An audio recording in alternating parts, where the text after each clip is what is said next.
有请主持人赵春。欢迎电视机前的观众朋友走进天津卫视的大型情感节目《爱情保卫战》，来看看今天我们请到的几位情感老师是谁。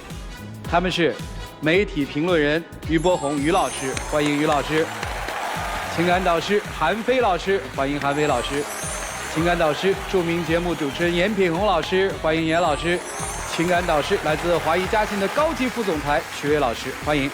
接下来的时间就分享4位老师的人生智慧，了解一下今天第一对嘉宾的基本情况。各位请看。我当初不顾父母的反对和他在一起，就是图他对我好。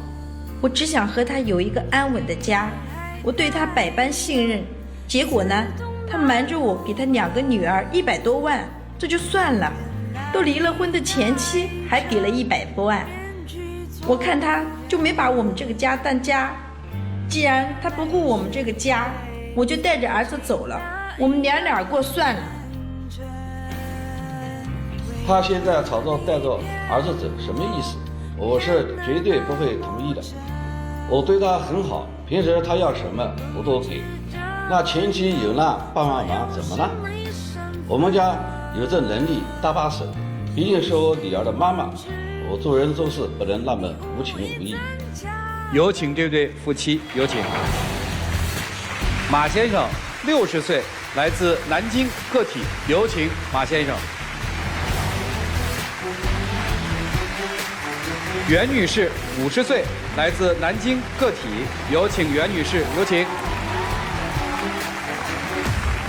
这在一起有多少年了？两位？20年不到一点，19多一点。哦，都19年了。当时他开了一个清吧。哦，当时条件也不错，他是我老板。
有个柜子，我看他有时候偷偷摸摸的拿着钥匙藏在一个地方，我呢也是留了个心，看他藏在哪儿了。因为我这个人呢以前是大大咧咧的，自从出了他这事儿以后，我就没留了个心眼儿，我就留心眼儿了。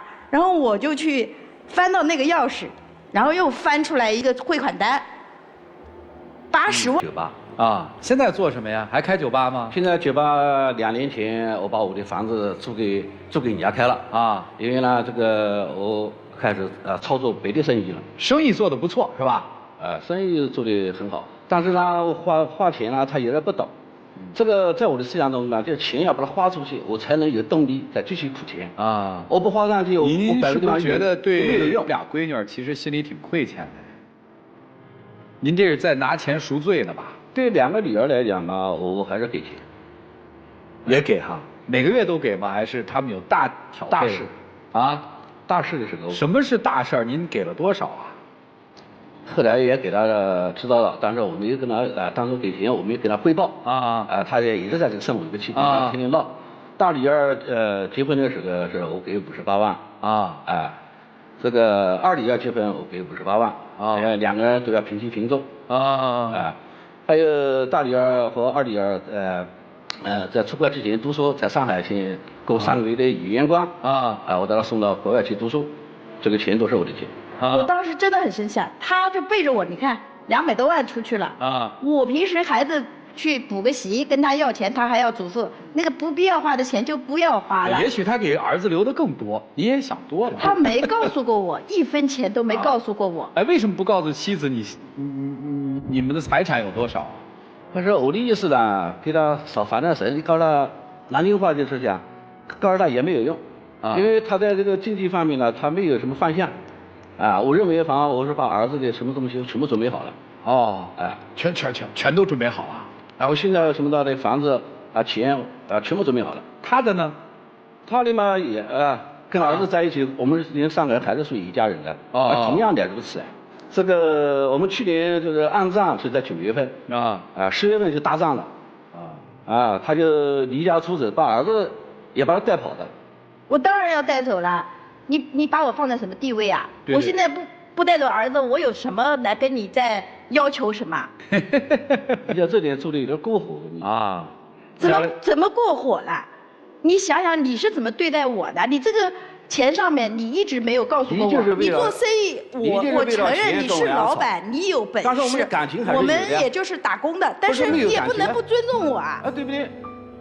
我们现在是夫妻，你应该尊重我，你应该跟我协商一下，告诉我，我们有什么家底的多少，我多少钱准备给大女儿补偿，二女儿补偿，我觉得可以的情况，我也不是不同意的。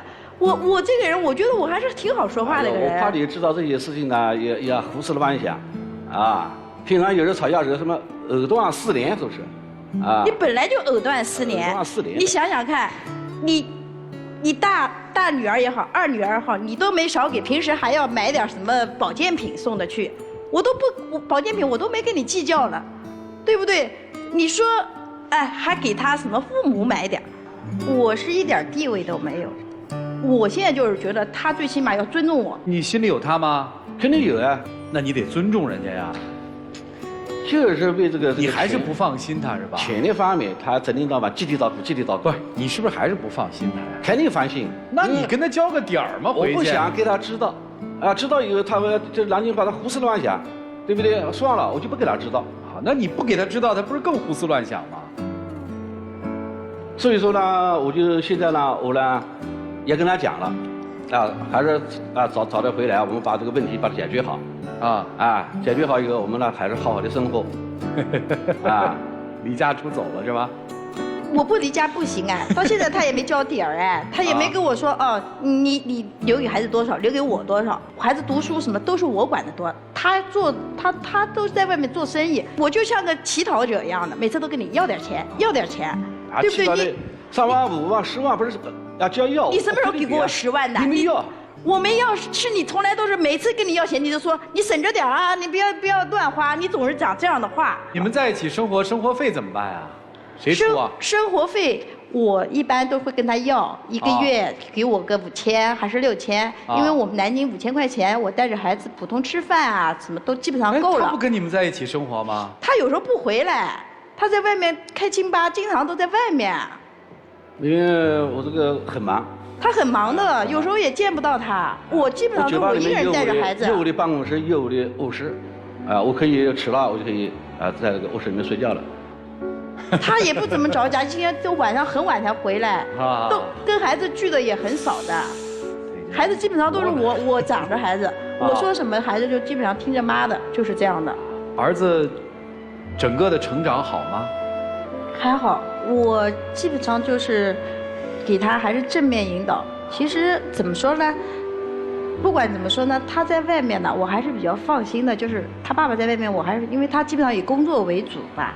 我有时候因为也是跟我同事关系不错，都给我透露他一些行为。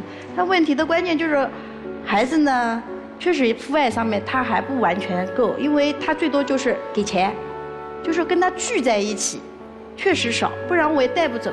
我讲实在话，他知道他爸爸还不错，在外面挣钱给他用，对，但是他不会有太大的概念，就是觉得家庭的温暖，比如说我们一起在一起去旅游一下，或者在一起朋友聚餐一下，我们这种基本上没有，因为我父母那儿不接受我，我家里面亲戚基本上都断掉这种关系，他那边家里面亲戚，我们也是基本上都不怎么聚，就难得他工作忙，他大部分时间都在忙工作。他就在挣钱，他就是个机器。现在这儿子一走是害怕了，对吧？对，你怕什么呢？说心里话，儿子呢也小，对不对？19了，，19了吧？对呀，19了可不小了，现在大男孩了。现在在扬州这个读大学啊，当时给他带呢，我呢也放心，但是呢，没有父爱了，想搞就没有父爱了啊，所以说呢，我有时候打电话给儿子，我说一定要听妈妈的话，我说催妈妈还是早点回来吧。你现在等于是在扬州陪读还是怎么？你所谓的带他离家出走是怎么个意思？是这样的，孩子呢，后来就是在扬州上那个厨师学校，我就靠在那个学校附近就租了个房子。怎么闺女送出去留学，儿子在上厨师学校啊？我知道孩子学习成绩不大好，他自己喜欢这个，这就特别好。这个他倒是蛮满意的。然后呢，因为我们一直是带着他的，所以我就正好他爸爸。他知道他老爸其实还挺有钱的吗？他有点数，但是呢，他因为很隐瞒我们这个事儿，不然都不闹出这事儿来了。他隐瞒他的那些什么事儿，他只是觉得家里面反正够你们用的，你们要钱我这儿反正我跟他们财务讲一下，反正到时候你真的缺的，他讲大钱，你知道真的缺大钱，孩子比如说生个大病啊，你都不要烦神。我心里面想嘛，这个东西生病也花不了多少钱。最多不超过20-30万，我想吧，家底最多100万不得了了，我也不会想到他会呼噜就送出去100万，所以后来又搞出了2个58万。这么跟您说几句吧，你先生其实脑子里面已经都规划好了，他是一个精明的商人，他把所有事情都规划好了。所谓精明的商人，他绝不允许自己的孩子胡来的，所以他对孩子其实是有规划的。你要相信他，他不告诉你这些钱，他是害怕他的儿子因为知道有很多钱，或者知道了底之后，他的儿子会变。说的对吧？对的。所以咱们把儿子这件事就扔在一边了，回归到本质上。如果您把他认定为是您的妻子的话，您最好跟他交点底，好不好？好的。这个不要在节目上交底了，这么隐私的事儿，回家交底去。至于您就听听老师们的一些建议我们一起进入丘比特问卷。老哥，离了婚的男人，不在于前妻有情感和经济上的往来，这是对再婚妻子最起码的尊重。你看，前妻的父母要买房子，一个电话你给80万；前妻要装修房子，一个电话你给20万，你还真称得上是中国好前夫。那么对你来说，一切都是教训。他所有的钱都是你们夫妻的共同财产。他这么偷偷摸摸给前妻的钱，你不但有知情权，你还有所有权。你现在剑走偏锋，就是拿着儿子当筹码，对孩子公平吗？我希望你们不要影响孩子，不要把孩子来当筹码，其他我无话可说。韩老师看似是拿着孩子的事情、儿子的事情，然后当筹码，跟钱有关系，说给前面的女儿们跟前妻等等一系列的钱的问题。实际上你是在争夺儿子的这个所有权，你把孩子当成一个东西了。您呢生了一个东西，觉得我特自豪，哎呦，我继承了，我的生命得到延续了，我们家有儿子了。这边直接把儿子当做一个筹码，直接摁在这儿。我以前没把他当筹码，就是因为后来发生了这事儿以后，我实在生气。你是向着幸福的方向在奔跑吗？带着这个家庭，还是按照自己内心的满足自己内心个人欲望的那条路在奔跑？啊，如果个人欲望就是深渊，如果真真正正把孩子、把对方、把自己当做一个独立的公民先来看，独立的人格来看的话，我觉得这才是向一个最基本的健康家庭的方向发展。谢谢韩老师，来，严老师。我觉得你来其实挺好的，你们两口子来挺好的。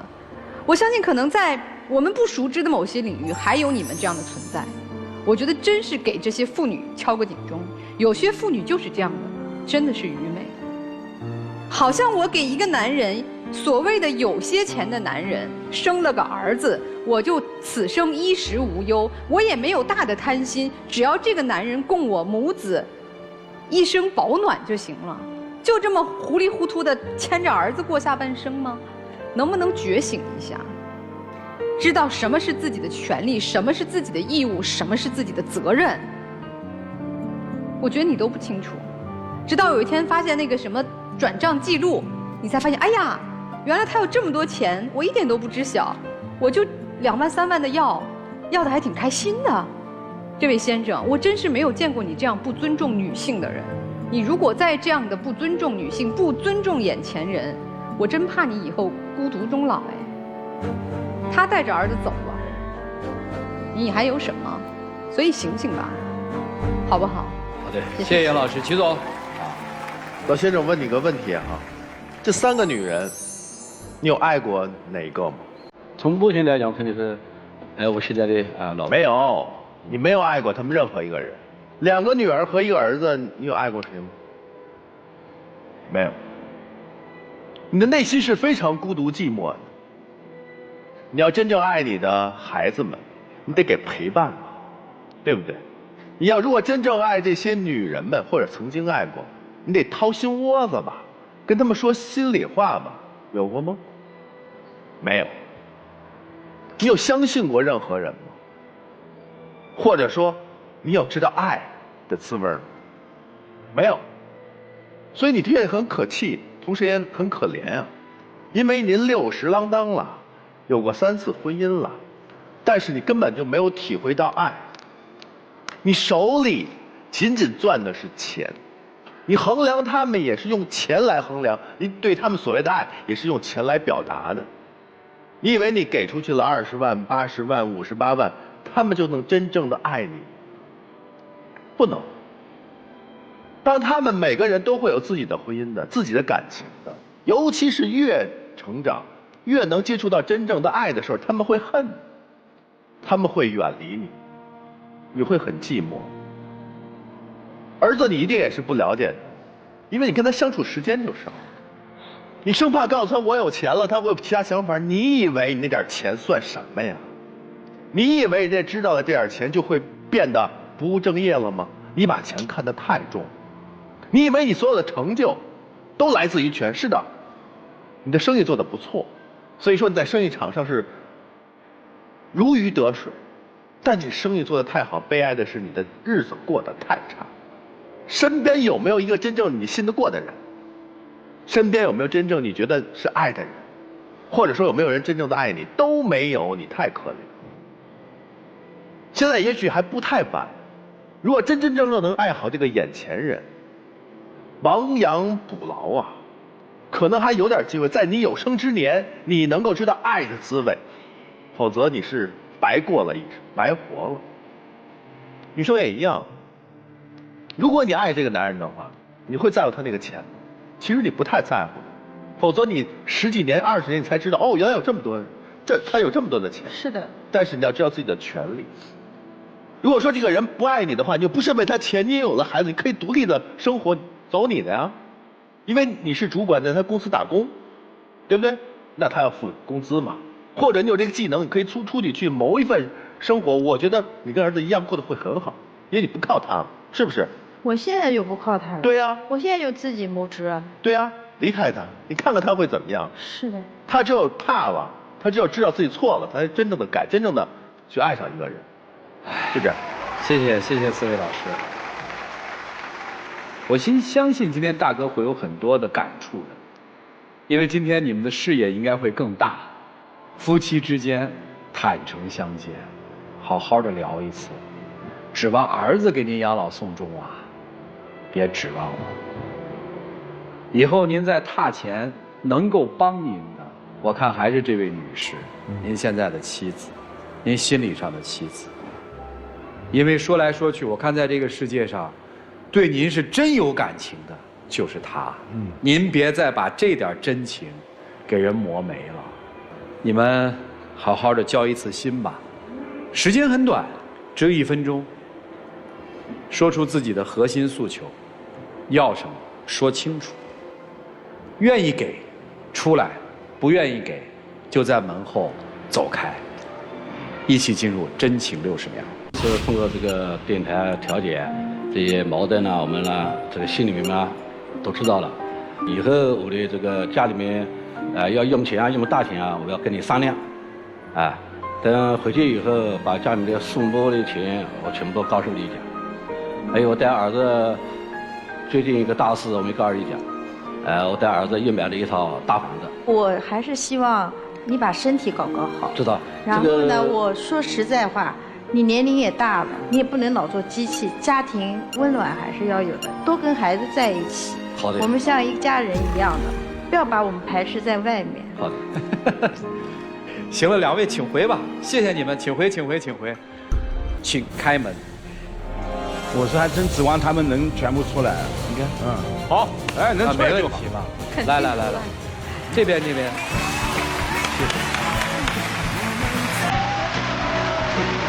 来，有请我们小花童，有请啊。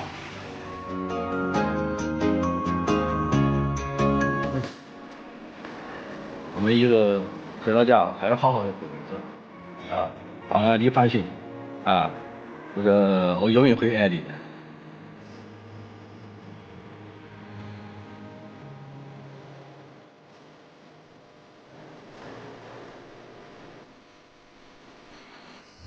来，请亮灯，谢谢2位，请回。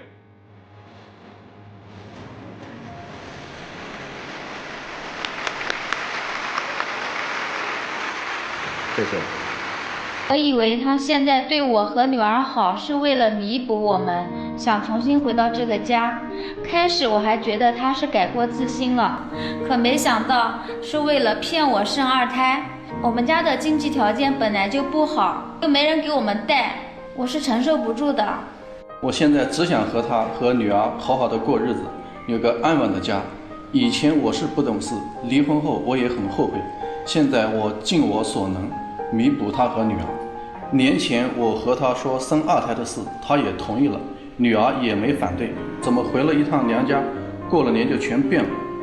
我真的不知道他是怎么想的。掌声有请这对嘉宾，有请李先生，42岁，来自南京司机，有请李先生，有请。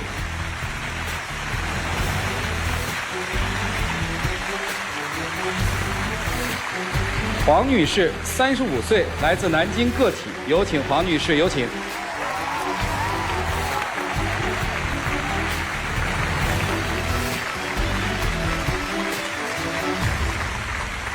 欢迎2位哈。好，这位是前夫。前夫这位是，他说前夫，那我只能说前妻了。什么叫只能说？那在你心里是什么呀？还乐？你看看，他在我心中一直是老婆。一直是老婆，应该有孩子吧？有。多大呀？12岁。12岁，结婚多少年？离的？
下啊平常基本上很少联系，各自忙各自的呀。那怎么就想着复婚了呢？小孩那一次是，搞学校庆典，老师要求父母双方都要到场，我就没办法，我就硬着头皮，你知道，一喊他父亲来，我就头皮发麻的那种感觉，你知道吧？我从来不求人，所以没办法，他。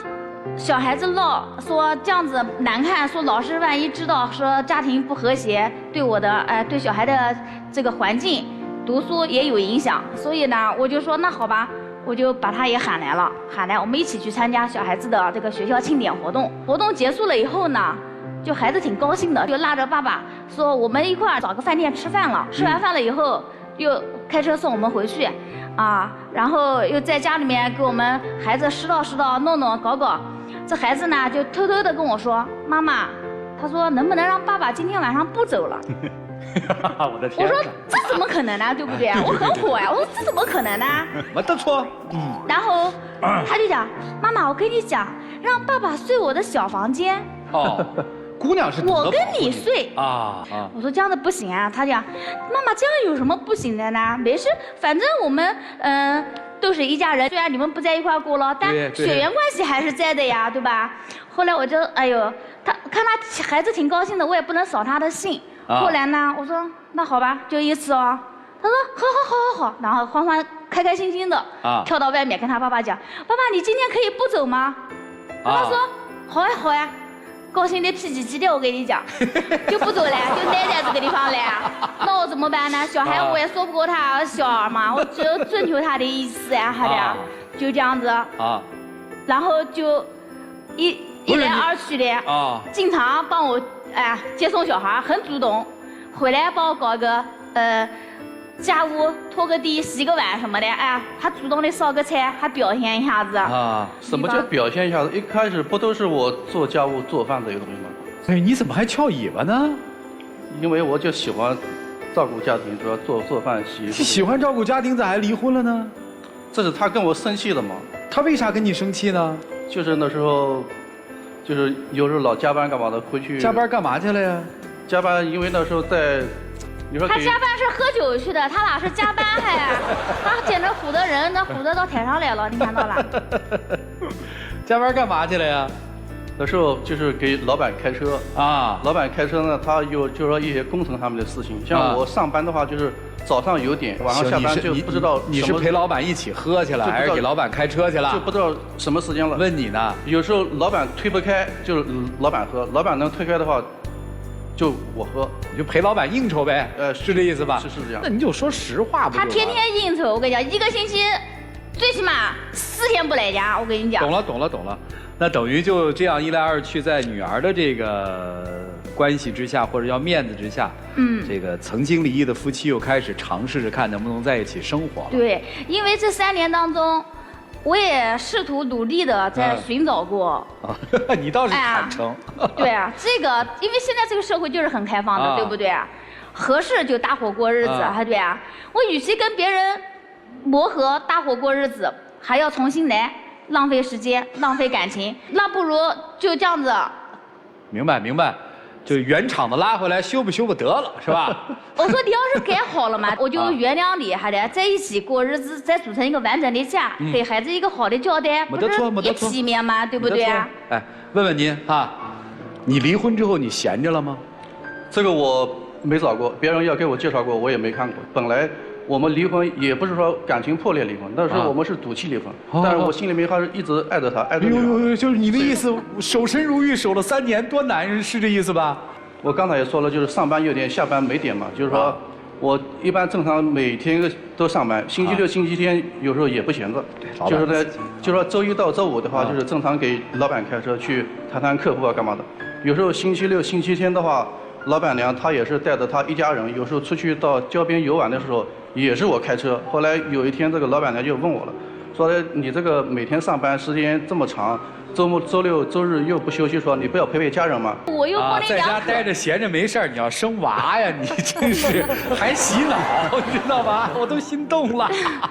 我都心动了，但是你说再生一个小孩，现在面临的很多问题都是要去考虑很周到的，还知道了，不是你今天说生，明天就能那个的，还知道啦。闺女儿想要吗？哦，这个事情我就单独跟闺女聊过了。我说，你看你身边好多小朋友，家里边都有什么弟弟妹妹的，我说你想不想有闺女儿一个？多大呀12岁。大的。后来我就跟女儿这样说，女儿说那也好啊，说不管有个弟弟妹妹也可以，别的玩就是长大嘛，也多个亲人嘛。我还有问题要问啊，苏北地区确实经济不如苏南地区那么发达，家里那些亲戚什么的，你们走动的好吗？走动也走动，我们逢年过节会回家。就是平常呢，你看啊，他三哥家的时候盖房子，你说你没钱就不要盖3层楼、2层楼，你盖3层楼，你盖个平房算了，对不对啊？没得错。哎，跑过来借钱，自己家兄弟还得，你说你不给他一点，不借他一点，你自己过不去这个面子。还我们也是城里面人，这面子拉不下来。你说5万没得吗？弄个3万，那是弄3万，对不对？借条还在这个地方。对吧？你大哥家小孩结婚的时候，你说弄了1万块钱不？是不是？每家都2个呀，一儿一女，他们那边都是这样子，一儿一女。大姐家的小孩去年过来了，是不是找的银行的工作？是不是？你说是不是？带他找的？你说的这个不花钱啊，这些东西。是的，没得错。哎，你知道他为什么跟老板那么死心塌地？为人忠诚踏实肯干。为什么他跟你逛着接老板娘，或者老板打个电话来，用你的话说他就走了？为什么？他敬业。我有一个词儿你要记住，士为知己者死。老板尊重他，老板没把他当乡下人看，这也是。老板把他当自己的兄弟看，至少老板表现的是这样。老板单独请他吃一顿饭，对他来说，那是别人看得起我。你从嫁给他开始，你看得起过他？你告诉我，咱别说这婚付不付，孩子生不生，你现在看得起他吗？你可别说，哎呀，我在跟其他人磨合，我不如把原厂的找回来修吧就凑合了。说真话，我们家人没看起过，你看得一直没起吗？看起过。你看得起吗？我就在纠正他们，说明我还是有点看得起，因为我还们要是有过日子。点看得起。因为我们要过日子的路还很长呀，好，我要帮我父母啊。所以现在问题就出来了，复婚对吧？住哪儿？现在我们如果复婚的话，自己首付也可以买房。攒了不少钱啊。老板知道我离婚的时候，他第2年就给我加工资，一直加到现在，每年给我的一些红包也都还可以。所以这个我又没跟他说，我要跟他说的话，我又不知道他家里面会买多少包包。你说的这个首付买房是指在南京买的？在南京可以。出了什么马群呐、出了浦口那边了吗？还是都在这里头这范围内啊？除了市中心的话都可以。这就厉害了，南京房价现在很高的呀。可以啊，这个我没敢跟他，因为别说了啊！搬出去，生一个，养得了吗，大小姐？养不了哎，就是为了养不了这个发愁哎，我跟你讲，家里人不同意。首先没人。现在不需要家里人了，可以买房了，腰杆硬了。你知道南京房价很贵，我知道他只能付3成、2成的首付，对不对？还吧。这还要贷款，还要借银行的钱，这压力大如山。我是不能欠人家钱，这个日子没办法过。这个我都考虑过。小孩以后还要上学。行，别吵了。最后的一个问题，我考虑不到这些。你考虑过以后吗？怎么可能考虑不到？最后问这么一个问题，以后不吵，大小姐不吵。来，要老婆要儿子，挑一个。要老婆要儿子，那儿子还不知道在哪呢，肯定是要老婆啊，肯定要老婆。算你脑子清楚，啊，算你脑子清楚。你这问题可就难了啊，特别难。哎呀，要爹妈还是要老公啊？我从小比较听我们家父母的话。要爹妈还是要老公啊？我当然要爹妈了。这就有。这老公可以慢慢找哎，对不对？男朋友可以慢慢找哎。妈爹只有一个哎，对不对？你怎么能让我不要妈要老公再找老公？所以你看啊，那我们俩分开过到现在，你们没找到合适的呢？没有，你不照样过？现在嘛，我刚才问你那个问题，不是说你们婚后不照顾你的父母了。我刚才那个问题，我就想知道，在你的生活当中，你的父母到底起多大的作用？这个用来是判断你们在生二娃的时候，父母的意见到底占多大。现在我知道了，答案确实要到了，您别起急。还有您，弄清楚那个问题就行了。老婆是根本，没老婆就没儿子，是不是啊？是的。所以先得让老婆气顺了，你着什么急嘛？人家都动心了，自己一着急把事儿办坏了吧？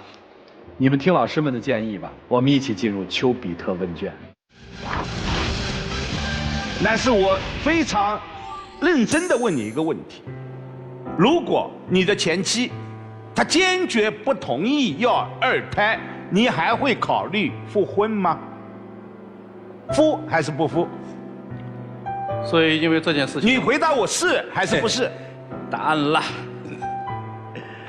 能回答吗？很重要。他坚决不考虑要二胎的话，我也还是跟他复婚。这个我心就放下了。真的复婚归复婚，要二胎归要二胎。要二胎它不能成为复婚的一个重要原因和重要条件。从男人的角度，我和你说，你操之过急了。同时也要尊重你前妻的选择。再说了，他今天极力反对要二胎，他并不代表说明天依然是反对要二胎，这需要你不断的努力，让他感受到你对他那一种重来的爱，因为复婚就是幸福的重来，爱的重来。你把这一个彰显足了，我想有些问题你懂的，我也不说了，好吗？谢谢。好，谢谢波鸿老师。来，韩老师。大哥，你这算盘打得也够精的，两边都在打算盘。女方呢是明算盘打，哎呦要二胎嘛，这个我们爸妈不同意，这个钱怎么来啊？养孩子很贵的呀，我的生活不能得到保证啊，对不对？你将来我们要更大的房子，你也买不起啊。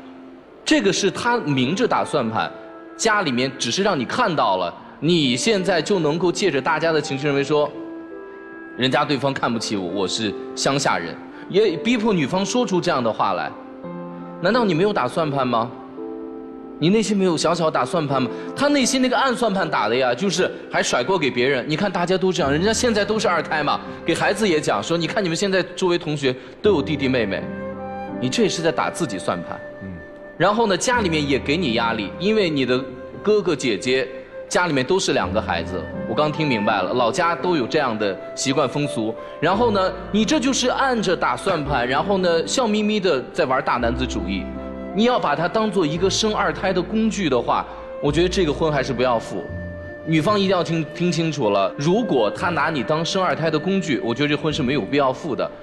先爱这个人，先决定为这个女人负责，到那个时候他觉得该为你生了，双方商量着生就好了。我觉得坦诚很重要。谢谢韩老师，谢谢老师。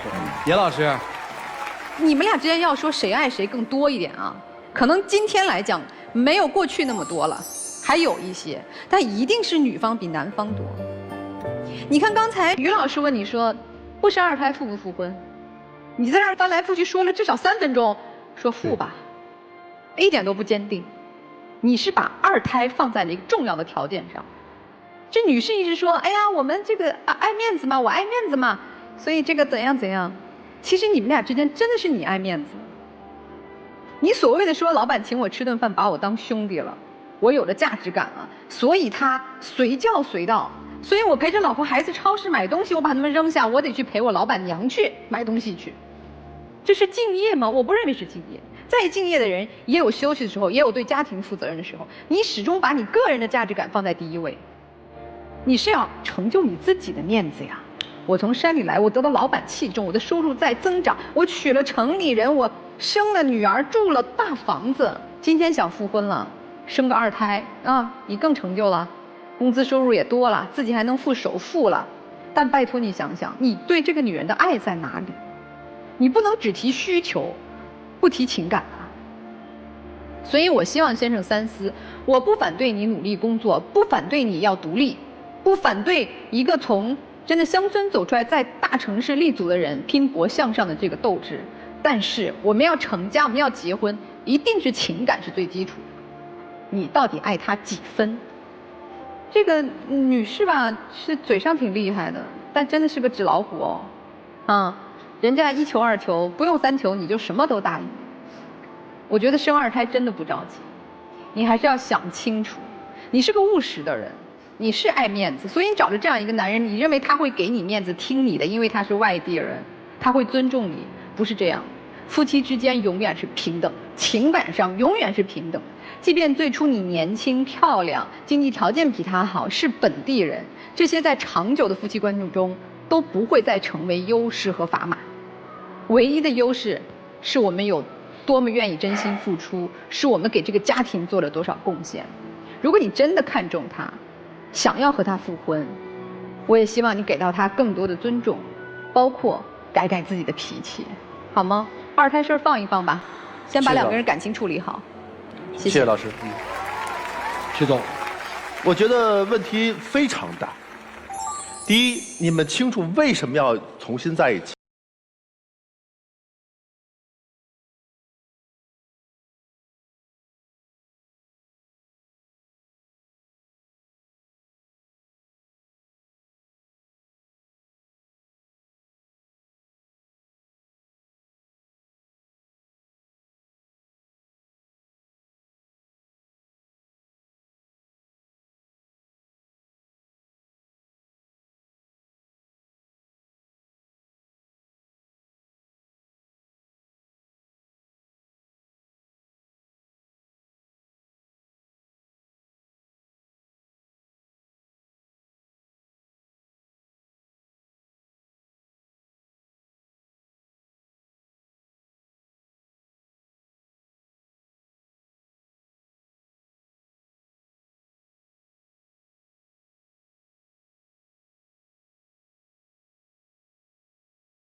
真情60秒。可能以前我是那时候为了工作，为工作也是说为了给家庭更好的生活条件，那时候可能对你和女儿照顾的非常非常少，我也知道很后悔。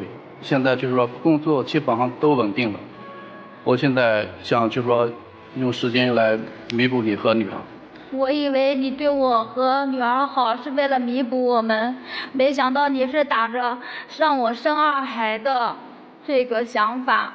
这个孩子也是我们2个的，他长大对我好也会对你好，说不定对你好比对我好的更多呢，说不定再生一个像我们女儿那么漂亮的。你知道现在的压力多大吗？生一个孩子，要养他，要给他好的学习环境。这个你考虑到这些，要花费很多钱的。这你考虑到这些很正常，这个我比你想的更多。经济不允许，身体也不允许啊。好。最主要没人帮我们带啊。带孩子这都不是多大的问题。行，你带过吗？您能辞职之后带2孩吗？哎呀，老大你带过几次？我就问你。好，那不是以前吗？好，不吵了。以前我看，我现在我就看以前，我还能看以后吗？啊，所以先生，到底是为什么？自己想清楚。我们没有在一起之前，男友自己爱玩欠下的贷款，我该帮他还吗？他工资不高，才3000，欠了4个贷款软件，每个月大概要还2000，是我给他的。他家里很穷，房子都是借钱建的，该怎么办？我不知道你是否该帮他还这个债，但我只知道，如果一个有责任、有担当、真正爱你的男人，他是不忍心也不舍得让你跟他一起背他过去的债。我们下期节目再见，谢谢大家。